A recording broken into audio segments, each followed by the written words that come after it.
ಕಾಳಿದಾಸ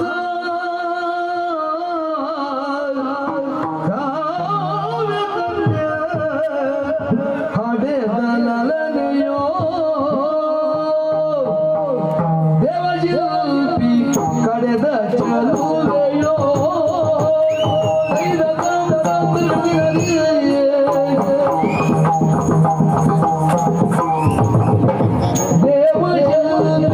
ಕಡೆದ ಚಲುವೆಯೋ ದೇವಶಿಲ್ಪಿ ಕಡೆದ ಚಲುವೆಯೋ ಶಿಲ್ಪಿ ಕಡೆದ ಚಲುವೆಯೋ ಕಾಳಿದಾಸ ಕಾವ್ಯ ಕನ್ನೆ ಪಡೆದ ಲಲನೆಯೋ ಕಾಳಿದಾಸ ಕಾವ್ಯ ಕನ್ನೆ ಪಡೆದ ಲಲನೆಯೋ ಶಿಲ್ಪಿ ಕಡೆದ ಚಲುವೆಯೋ ಕವಿಯೋ ಪಡೆದ ಲಲನೆಯೋ ದೇವಶಿಲ್ಪಿ ಕಡೆದ ಚಲುವೆಯೋ ಕಾಳಿದಾಸ ಕಾವ್ಯ ಕನ್ಯೆ ಕಡೆದ ಲಲನೆಯೋ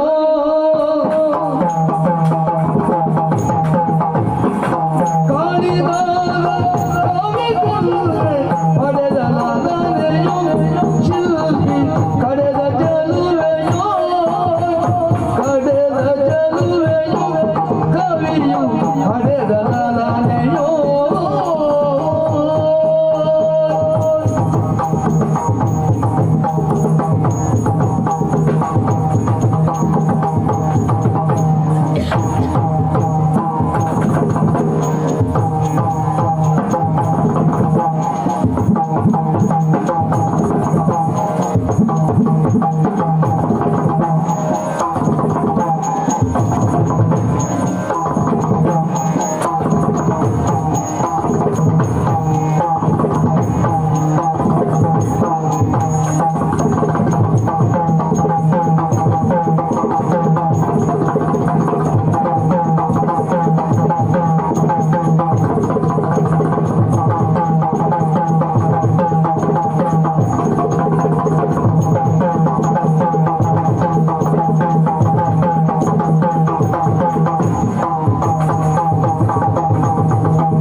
ಶ್ವೇತಪೂರ್ಣ ಮೊಗದ ಶುಭ್ರ ಕಾಂತಿ ರಮ್ಯ ಮೋಹಕ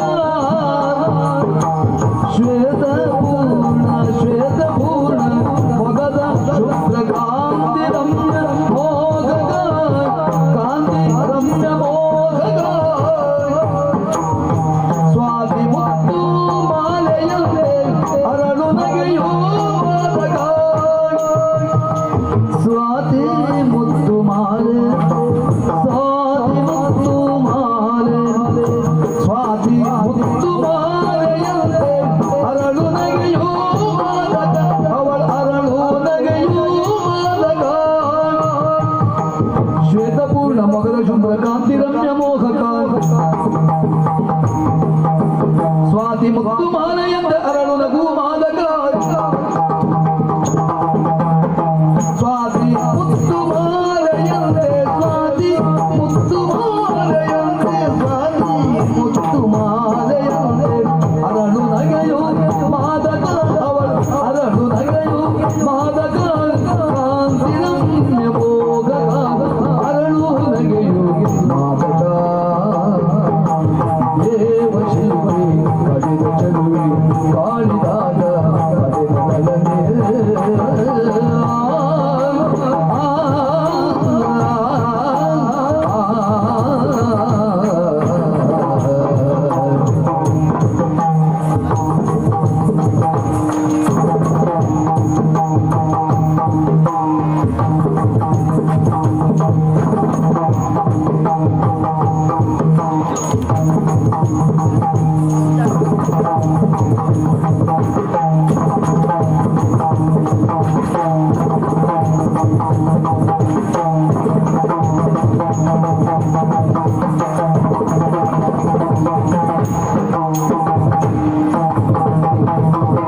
ಚೋಣಿಪಾಲ ಸುತ್ಯದ ಗಂಧ ಮಧುರ ಮದನ ಮಂಡರಿಯೇ ಚೋಣಿಪಾಲ ಸುತ್ಯದ ಗಂಧ ಮಧುರ ಮದನ ಮಂಡರಿಯೇ ಜಾಣೆ ಮೋಗನಾಗಿ ಗಾಯೋ ಅಮರ ನಾರಿ ಜಾಣೆ ಮೋಗನಾಗಿ ಗಾಯೋ ಅಮರ ನಾರಿ ಕಲುಸರಿ ದೇವ ಶಿಲ್ಪಿ ಪಡೆದ ಚೆಲುವೆ ಕಾಳಿದಾದ ಕಾವ್ಯ ತಂದೆ ಕಾಳಿದಾದ ಕಾವ್ಯ ತಂದೆ ಪಡೆದಲನೆಯೋ ಶಿಲ್ಪಿ ಕಡೆದ ಚಲುವೆಯೋ ಕವಿಯು ಪಡೆದಲನೆಯೋ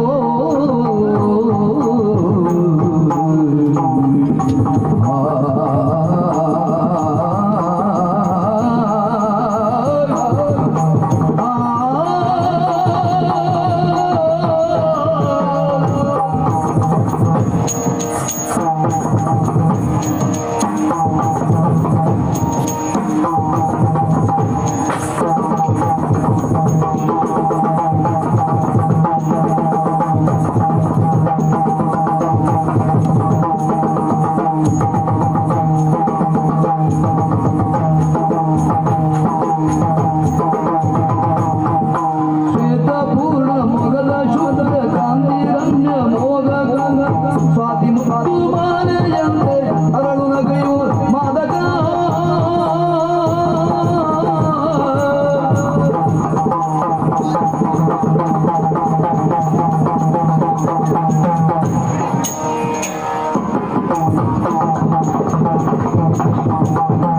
ದೇವ ಶಿಲ್ಪಿ ಕಡೆದು ಚೆಲುವೆ ಕಾಳಿದಾಸ ಕಾವ್ಯಗಂಧೆ ಪಡೆದಲನೆಯೋ ಪಡೆದಲನೆಯೋ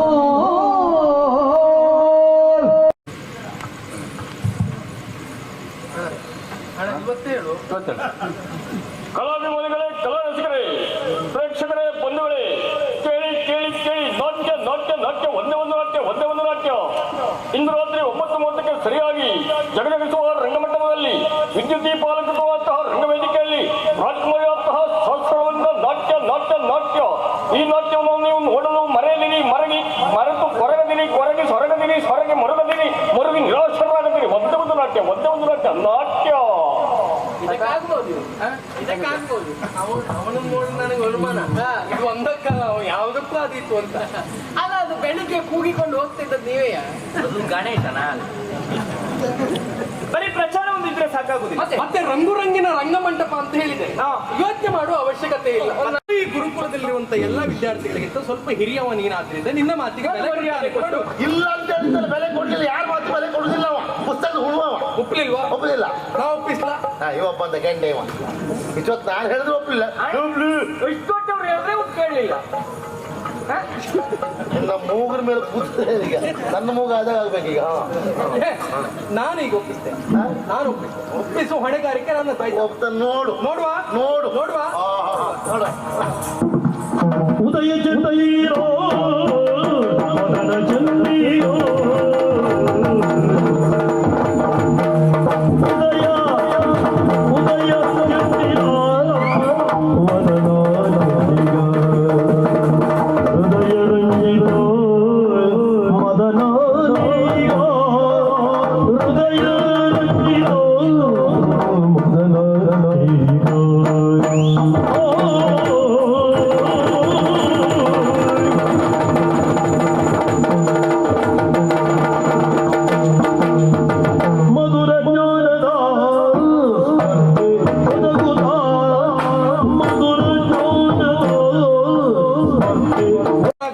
ಮನಸ್ಸಿಗೆ ಅಷ್ಟು ನೆಮ್ಮದಿ ಆಗುವುದು. ಹೌದಪ್ಪ. ಏನಂತ ಹೇಳ್ಬೇಕೆನ್ನುವಾಗಿ ನಾವು ಆಲೋಚನೆ ಮಾಡಿಕೊಂಡು ಬಂದಿದ್ದೇವ. ಹೋಗ್ತದೆ ಇವನ್ ಮುಖ ನೋಡಿದಾಗ ಅದೆಲ್ಲ ಮರ್ತು ಹೋಗ್ತದೆ. ಅದು ನೀನಂತಲ್ಲ, ಅವನಿಗೆ ಹೊಡಿಬೇಕು ಅಂತ 4 ಜನ ಬರಲಿ. ಅವನ್ ತ್ಯಾಜ್ಯ ಬಿಡು ಅಂತ ಬರ್ಲಿ ಅವನು. ನೀವು ಒಂದ್ ನಗರ ಸಾಕು. ಅಲ್ಲ ವಿಷಯ ಮಾತಿಗೆ ಅಂದ್ರೆ ಅಷ್ಟು ಮುಗ್ಧತೆಯಿಂದ ಕೂಡಿರುವ ಅಂತ ಅಯ್ಯೋ ಮುಖ್ಯ ಆಗೋ. ಅಲ್ವಾ ಮಿತ್ರ? ಗುರುಕುಲ ಗುರುಕುಲದಲ್ಲಿ ವಿಶೇಷವಾದಂತಹ ಜ್ಞಾನ ಪ್ರತಿಭೋತ್ಸವ ಕಾರ್ಯಕ್ರಮ. ಗುರುಗಳು ಹೇಳಿದ್ರು ಎಲ್ಲ ವಿದ್ಯಾರ್ಥಿಗಳು ನೀವೊಂದು ಬೇರೆ ಹೇಳ್ತಿದ್ದೀರಾ ಹೇಳದಂತ ಈಗ ಹಾಗೆ ಅನೇಕ ವಿದ್ಯಾರ್ಥಿಗಳು ಅನೇಕ ವಿಭಾಗದಲ್ಲಿ ತಮ್ಮ ಹೆಸರನ್ನು ಕೊಟ್ಟಿದ್ದಾರೆ. ಆಟದಲ್ಲಾಗಿರ್ಲಿ, ಇನ್ನು ಎಷ್ಟು ಕಬಡ್ಡಿ ಆಟ ಗೊತ್ತುಂಟಾ? ಸಂಗೀತದಲ್ಲಿ, ಹೌದು, ನಾಟ್ಯದಲ್ಲಿ, ಮತ್ತೊಂದು ಚಿತ್ರಕಲೆಯಲ್ಲಿ, ರಂಗೋಲಿ ಹಾಕೋದ್ರಲ್ಲಿ, ಪ್ರತಿಯೊಂದು ವಿಭಾಗದಲ್ಲಿ ಅವರವರ ಹೆಸರು ಕೊಟ್ಟಿದ್ದಾರೆ. ಹಗ್ಗ ಜಗ್ಗಾಟ ಎಲ್ಲ ಉಂಟು. ಹಗ್ಗ ಜಗ್ಗಾಟದಲ್ಲಿ ಅವನ ಹೆಸರು ಉಂಟು. ಹಾಗೆ ಪ್ರತಿಯೊಂದು ವಿಭಾಗದಲ್ಲಿ ಹೆಸರನ್ನು ಕೊಟ್ಟಿದ್ದಾರೆ. ಆದ್ರೆ ಪ್ರಶ್ನೋತ್ತರ ಕಾರ್ಯಕ್ರಮ ಎನ್ನುವುದು ಪ್ರಧಾನವಾಗಿ ಉಂಟು. ಯಾಕೆ ನಲಂದದ ವಿಶ್ವವಿದ್ಯಾಲಯದಿಂದ ವಿದ್ಯಾರ್ಥಿಗಳು ಬರ್ತಾ ಇದ್ದಾರೆ. ಅಂತವರಲ್ಲಿ ಸ್ಪರ್ಧೆಯನ್ನು ಕೊಡುವುದಕ್ಕೆ ಅಂತದೊಬ್ಬ ಬುದ್ಧಿವಂತನೇ ಆಗಬೇಕೆನ್ನುವಂತ ತೀರ್ಮಾನ ಗುರುಗಳು ಕೇಳಿದಾಗ ಯಾರಿದ್ದಾರೆ ಅಂತವರು ಅಂತ ಪ್ರಶ್ನೆ ಮಾಡಿದ್ರು. ಆಗ ನಾನು ಎದ್ದು ನಿಂತು ಒಂದು ಉತ್ತರವನ್ನು ಕೊಟ್ಟೆ. ಮನಸಾರೆ ಉತ್ತರವನ್ನು ಕೊಟ್ಟು ಬಂದಿದ್ದೆ. ನಮ್ಮ ಗುರುಕುಲದ ಮರ್ಯಾದೆಯನ್ನು ಉಳಿಸುವುದಕ್ಕಾಗಿ, ನಲಂದದವರು ಬಂದ್ರೆ ಅವರ ಪ್ರಶ್ನೆಗೆ ಸಮರ್ಪಕವಾದ ಉತ್ತರವನ್ನು ಕೊಡುವುದಕ್ಕಾಗಿ ನಮ್ಮ ಗುರುಕುಲದಲ್ಲಿರುವ ಒಬ್ಬನೇ ಅಂತ ಹೇಳಿದ್ರು. ಅದು ಯಾರು ಅಂತ ಕೇಳಿದ್ರು. ಅವ ಬೇರೆ ಯಾರು ಅಲ್ಲ, ನಮ್ಮ ಸಮುದ್ರ ಅಂತ ಹೇಳಿದೆ. ಅದಕ್ಕಾಗಿ ಜ್ಞಾನ ಪ್ರತಿಭೋತ್ಸವ ಕಾರ್ಯಕ್ರಮದಲ್ಲಿ, ಪ್ರಶ್ನೋತ್ತರ ಕಾರ್ಯಕ್ರಮದಲ್ಲಿ ನೀನು ನಮ್ಮನ್ನ ಸೇರಿಕೊಳ್ಳಬೇಕು. ಹೌದಾ? ಸ್ವರ್ಣ ದೋಷವಾಯಿತು ಕ್ಷೀರ.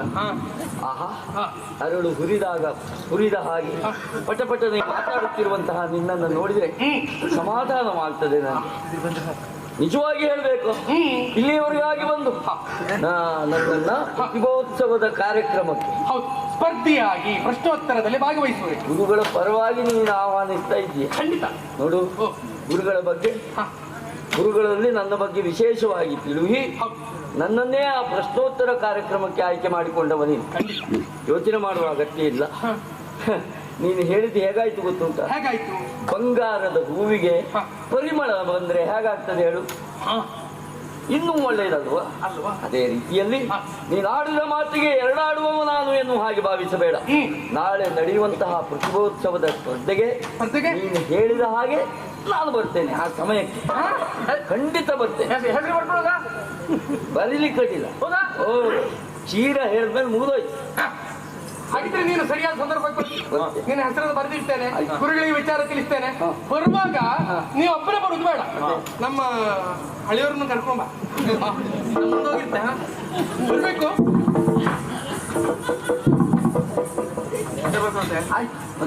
ಬರ್ತೆ ಪ್ರಶ್ನೋತ್ತರ ಸ್ಪರ್ಧೆ ಖಂಡಿತ ಬರ್ತೆ.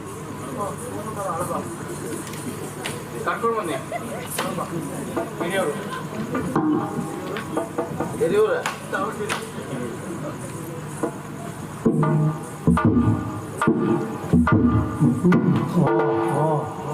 ನೀನು ಹೋಗಿಲ್ವಾ? ನೀನು ಸತ್ಯ ಹೇಳ್ಬೇಕು.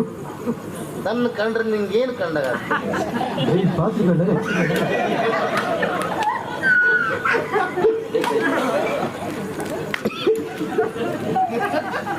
ಜೊತೆಗೆ ಹೇಳಲಿ ಅವಳು ಈಗ ಯಾಕಂತ ಉಂಟಾ? ಹಿರಿಯವ ಅಂತ ನನಗೆ ಗೌರವ ಭಾವನೆ ನಿಂತು. ಅದೆಲ್ಲ ಬೇಡ. ನಾನು ಹೇಳಿದ್ದು ಬೇರೆ ಅಲ್ಲ, ಅವನು ಹೇಳಿದ್ದು ಬೇರೆ ಅಲ್ಲ. ನಾನು ಹೇಳಿದಾಗ ಆಗುದಿಲ್ಲ ಅಂತ ಹೇಳ್ದವ, ಅವನು ಹೇಳ್ದ ಒಪ್ಕೊಂಡಿಲ್ಲ. ನೀನು ಏನಾಯ್ತು ಈಗ? ಏನಾಯ್ತು ಕೇಳಿದ್ರು? ನಾನು ಹೇಳಿದ್ರು ಇದೇ ಗೌರವ ಕೊಡುದು ನಮಗೆ. ಬೇಸರ ಆಯ್ತು. ಹಾಗೆ ಇರ್ತದ? ಇಷ್ಟು ಬಂತ. ಒಂದು ಮಾತು ಹೇಳ್ತೇನೆ. ಏನು ಲಕ್ಷ ಹೇಳೋ. ನೀನು ನನ್ನ ಆತ್ಮೀಯ ಹೇಳುವಂತ ವಿಷಯವನ್ನು ಒಪ್ಕೊಳ್ತೀಯೇನು? ಒಪ್ಕೊಂಡಲ್ಲ? ಹೌದಾ? ಹೌದು. ಬೇಸರ ಮಾಡಬಾರ್ದು, ಹೇಳೋ. ಸಿಟ್ಟು ಮಾಡಬಾರ್ದು. ಏನು? ಇದು ನನ್ನ ಓದುವ ಸಮಯ, ತೊಂದರೆ ಕೊಡಬೇಡ. ನಮ್ಮ ಗ್ರಾಚಾರವೇ ಸರಿ ಇಲ್ಲ. ನಾನು ಹೇಳಿದ್ದು ಬೇರೆ, ಅವ ಹೇಳಿದ್ದು ಬೇರೆ. ಆಗಿದ್ರೆ ನಾನು ಹೇಳಿದ್ ಕೇಳಲಿಕ್ಕೆ ಆಗಿಲ್ಲ ಅವನಿಗೆ. ಅವ ಹೇಳಿದ ಪುಸ್ತಕ ಒಪ್ಕೊಂಡ. ನಾನು ಈಗೆಲ್ಲ ಬಹಳ ದಿವಸ ಆಯ್ತು ನೋಡ್ತಿದ್ದೆ. ಹೋಯ್, ಆ ಹುಡುಗ ಏನ್ ಹೇಳಿದ್ರು ಇವ್ ಒಪ್ತಾನೆ, ಏನ್ ಹೇಳಿದ್ರು ಮಾಡ್ತಾನೆ. ಇದ್ರೊಳಗೆ ಎಂತದೋ ಒಂದು ಉಂಟು ಮಾರ, ಎಂತಂದ್ಲೇ ಗೊತ್ತಾಗುದಿಲ್ಲ. ಹಾ, ಆಳಾಳೆ ಅರಸ ಅರಸಿ ನಮ್ಮನಿ ಅದು ನೀವೆಂತ ಹೇಳಿದಾಗಾಯ್ತು? ನಾವು ರಸ ನಾವು ಆಳಂದಾಗಾಯ್ತು. ಹಿಂಗೆ ಶಂಕದಿಂದ ಬಿದ್ರೆ ಮಾತ್ರ ಶಂಕರಿಂದ ಯಾವ್ದು ಬಂದ್ರು ತೀರ್ಥ ಆಗುದಿಲ್ಲಲ್ಲ. ನೋಡು ನಾಳೆ ಈಗ ಹೋಗುವ